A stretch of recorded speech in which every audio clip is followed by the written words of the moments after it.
नहीं था, कानूनी चाहिए और तकलीफ मुजाहिमती एहतजाजी देते हैं।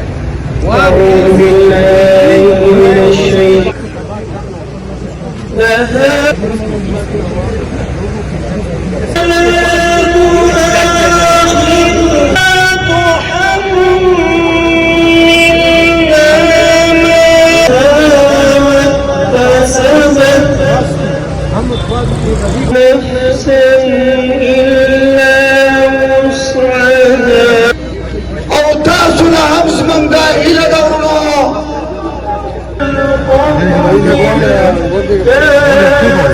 موږ په خپله خاوره باندې د اسلامي نه امن غواړو. عزیزانو اوس خبره د حساب ده. وایي مې ریاست د مور کردار ادا کوي. دا څنګه مور ده چې دا د پښتون دپاره خولړی شوې ده. موږ نور پر خپله خاوره باندې کله په سر ژوند ته قتل تیار دی. موږ نه اپریشن منو، نه موږ وینې منو، نه شهادتونه منو او نه تباهي منو. او د تېرو څلوېښتو کالو چې کومه تباهي او بربادي شوې ده د هغې به حساب غواړو، د هغې به حساب غواړو. او دویمه دا چې زما مشرانو 40 کاله مخکې دې ته پردی ویلي وو. د دې خاورې خویندو خلکو مشرانو 40 کاله مخکې دې ته فساد ویلي وو. هغه مشران نن سرخرو دي. نن د پوجي اپریشن نوم څه دی؟ رجل فساد دی او که نه دی؟ چې ته ورته نن فساد وایې 40 کاله دې زما تباهي ولې وکړه.